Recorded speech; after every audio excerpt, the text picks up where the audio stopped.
tardes, ¿cómo están? Bienvenidos a mi canal.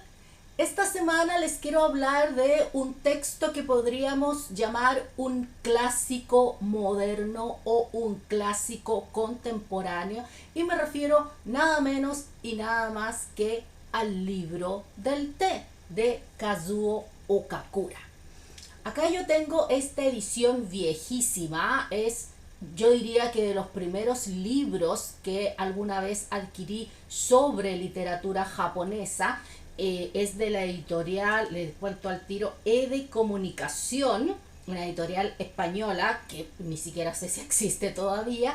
Pertenece a su colección Cultura y es una publicación doble. Se llama Maestros Orientales, viene el Tao Te Ching de Lao Tse y el libro del té de Kakuzo Okakura. Y es una edición del año 99. Así que saquen la cuenta lo viejísima que es, ya tiene sus páginas todas amarillas. El libro del té es de esas joyas de la literatura japonesa que fueron traducidas hace mucho tiempo, mucho antes del actual boom de la literatura nipona. ¿Y por qué fue traducida hace tanto tiempo? Porque originalmente fue escrito en inglés, no en japonés, así que evidentemente fue mucho más asequible para los traductores de la época. Y es un libro que se ha editado muchísimas veces. Yo lo leí también en la versión original en japonés en una edición preciosa de Macmillan. Todas las editoriales lo tienen y ha salido una nueva edición con una nueva traducción, así que creo que es una buena oportunidad para hablar de este libro absoluta y completamente imprescindible. Vamos a contextualizar un poco. Como dije, este es un texto que fue originalmente por su autor escrito en inglés. Kakuzo Okakura, quien vivió entre el año 1863, o sea, los últimos suspiros del periodo Meiji, y hasta el año 1913, o sea, Meiji y ya Taisho. Fue crítico de arte y académico japonés que estudió y trabajó tanto en Japón como en Occidente. Este libro de el té fue publicado en el año 1906 tras el triunfo de Japón sobre Rusia, en la guerra ruso-japonesa. Y como yo siempre digo, es importante leer la literatura en contexto porque este contexto es parte de lo que el autor está relatando a fin de cuentas. Es un periodo en el que Japón se está tratando de posicionar frente a las potencias mundiales en un pie de igualdad. Está tratando de darse a conocer como uno más, como alguien que tenía algo que decir en este escenario mundial, y parte de ese tener algo que decir era su propia cultura. Y con esto en mente es que Okakura escribe este, podríamos decir, ensayo que mezcla cultura, estética, pero también una mirada crítica a este paralelo que ha existido siempre, no siempre muy amigable que digamos, entre Occidente y Oriente. Y por lo tanto, si bien es un libro muy cortito, tiene poco más de 100 páginas, sí es un libro que, como hablamos hace unos videos, hace un par de semanas, yo recomiendo leerlo de a poquito, ir tomando notas, ir reflexionando, seguir las citas que hace.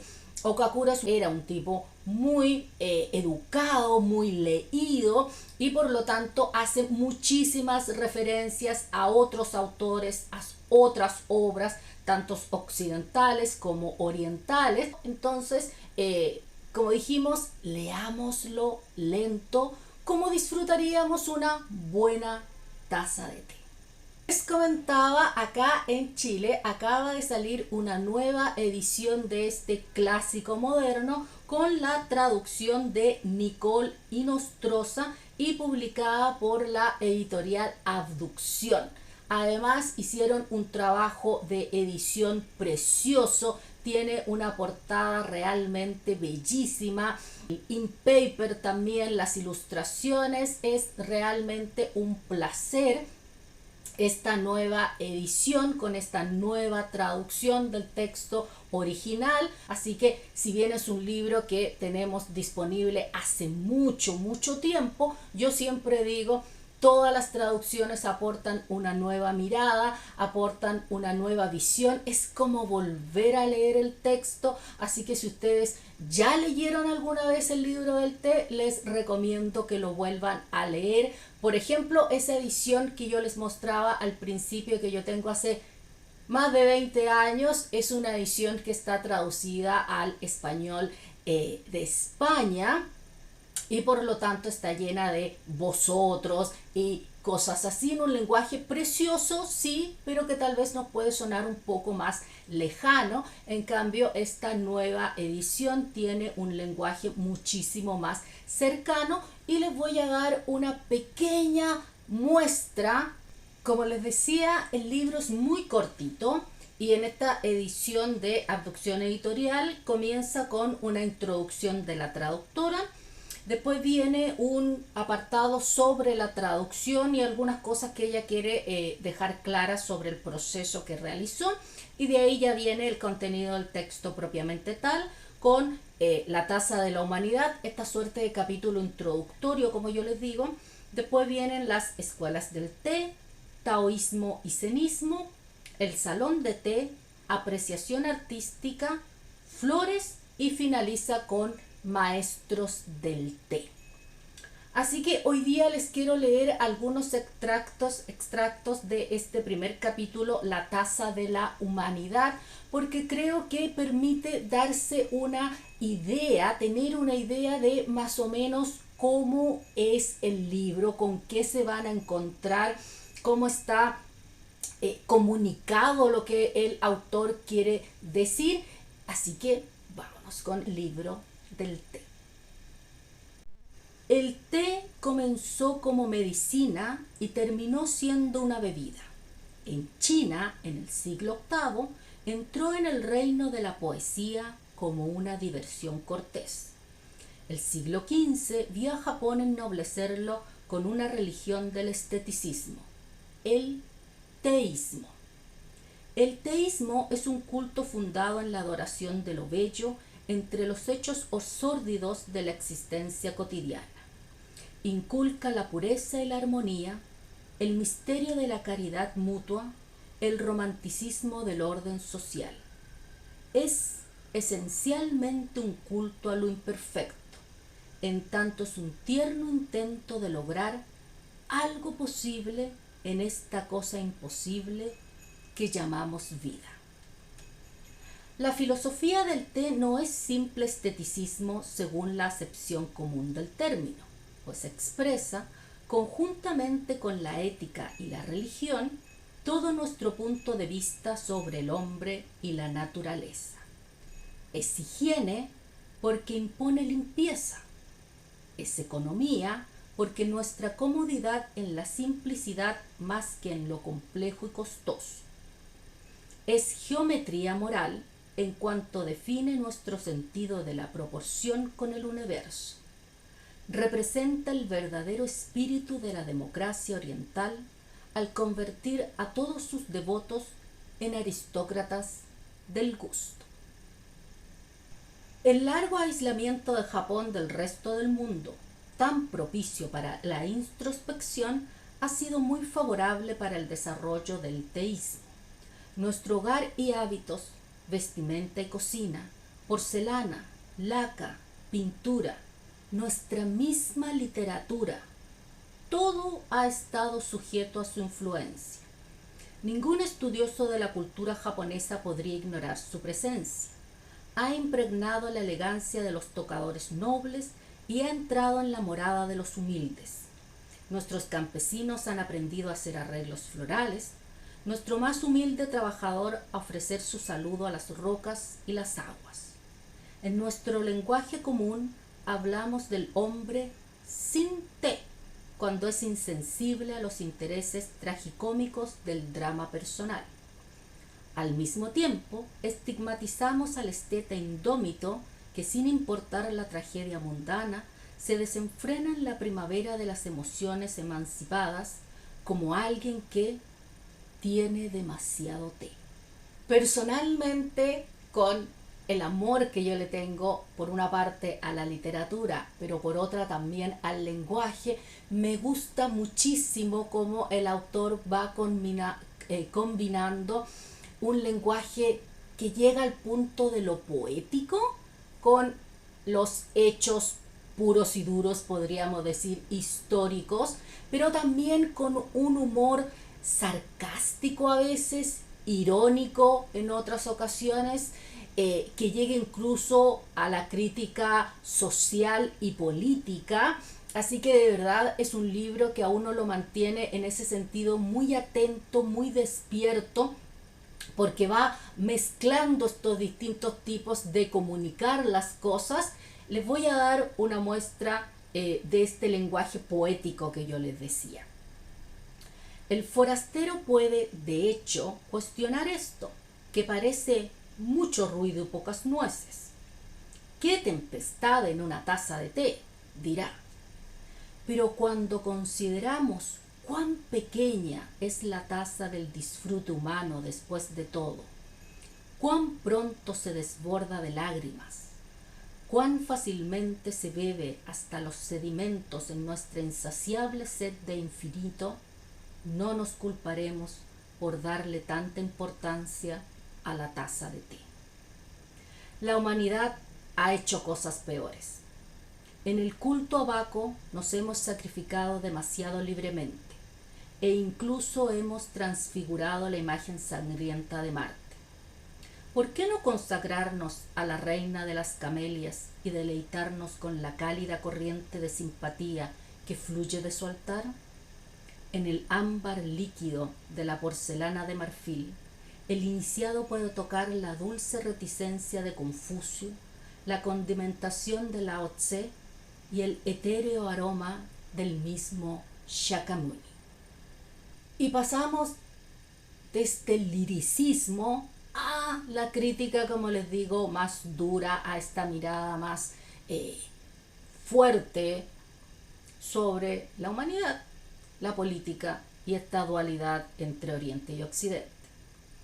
Aquellos que no pueden sentir la pequeñez de las grandes cosas en sí mismos tienden a pasar por alto la grandeza de las pequeñas cosas en los demás. El occidental promedio, en su llana complacencia, verá en la ceremonia del té otro ejemplo de las 1001 rarezas que constituyen para él la extravagancia y puerilidad de Oriente. El de Occidente solía considerar a Japón como un pueblo bárbaro cuando se entregaba a las suaves artes de la paz, pero lo llama civilizado desde que comenzó a cometer matanzas al por mayor en los campos de batalla de Manchuria. Mucho se ha dicho últimamente sobre el código de los samuráis, el arte de la muerte que hace que nuestros soldados se regocijen en el autosacrificio. Pero apenas se ha puesto atención en el teísmo que representa gran parte de nuestro arte de la vida. Con gusto seguiríamos siendo bárbaros si nuestro reclamo de civilización se basara en la espantosa gloria de la guerra. Con gusto esperaríamos el momento en que se rindiera el debido respeto a nuestro arte e ideales. Ven cómo el autor va mezclando estas distintas maneras de comunicar, distintas impresiones, distintos pensamientos, y lo hace también a través del lenguaje que utiliza. E incluso el autor se sale de esta idea que tenemos tan prototípica de el japonés siempre amable, siempre cortés, sin nunca una palabra fea que decir sobre los demás, y hace unas observaciones bastante crudas sobre su mirada de Occidente, y nos revela un poco cómo en realidad probablemente nos ven, si no todos, si no siempre, cuando menos algunos, algunas veces. Está hablando de esta mirada equivocada que tiene Occidente sobre Japón o sobre Asia en general. Y dice, ¿por qué no divertirse a costa nuestra? Asia les devuelve el piropo. Habría más sustento para la diversión si supieran todo lo que hemos imaginado y escrito sobre ustedes. Todo el glamour de la perspectiva está ahí, todo el homenaje inconsciente del asombro, todo el resentimiento silencioso de lo nuevo y lo indefinido. Han sido colmados de virtudes demasiado refinadas para ser envidiadas y acusados de crímenes demasiado pintorescos para ser condenados. Nuestros escritores de antaños, los eruditos que sabían, nos dijeron que ustedes tenían colas peludas escondidas en algún lugar de la ropa y que a menudo cenaban un fricasé de bebés recién nacidos. Es más, teníamos algo peor contra ustedes. Pensábamos que eran la gente más inviable de la tierra, porque se decía que predicaban lo que nunca practicaban. Ok, claramente ya no tenemos aquí, dicho un poco con humor, sí, pero ya no tenemos la sonrisa polite, la buena onda, como se dice, y nos vamos directamente a la crítica humorística, pero crítica a fin de cuentas. Les podría estar leyendo todo el libro, pero no es la idea es que vayan ustedes y que lo lean, sobre todo, como les digo, además en esta preciosa edición nueva que ha sacado Abducción Editorial con la traducción de Nicole Inostroza, pero voy a cerrar esta presentación de este, como dije, clásico moderno con el siguiente párrafo. El cielo de la humanidad moderna está destrozado en la lucha ciclopea por la riqueza y el poder. El mundo anda a tientas a la sombra del egoísmo y la vulgaridad. El conocimiento se compra a través de una mala conciencia. La benevolencia se practica en aras de la utilidad. Oriente y Occidente, como dos dragones arrojados en un mar agitado, se esfuerzan en vano por recuperar la joya de la vida. Necesitamos nuevamente una Ñuka para reparar la gran devastación. Esperamos al gran avatar. Entretanto, tomemos un sorbo de té. El resplandor de la tarde ilumina los bambúes. Las fuentes burbujean de regocijo. El susurro de los pinos se escucha en nuestra tetera. Soñemos con la evanescencia y quedémonos en la hermosa estupidez de las cosas. Bueno, espero haberlos convencido de que tienen que leer sí o sí el libro de El té. Como les digo, es un libro que habla muchísimo más allá simplemente del té. Habla de historia, habla de cultura, habla de idioma, de estética, de arte, de política, de esta mirada Occidente versus Oriente. Así que es un libro que hay que leer con calma, con tranquilidad, dándose la pausa. Un libro muy cortito que uno puede leerse en una tarde, pero no se los recomiendo. Les recomiendo que vayan leyendo algunas páginas cada día, que lo saboreen con un rico tecito y después vuelvan a este video y me cuentan qué opinaron de él. Como siempre, déjenme su like, compártanlo con todo el mundo, así como compartirían una rica taza de té. Que tengan una bella semana y nos vemos el próximo martes con nuevo contenido. Que estén muy bien. Bye bye.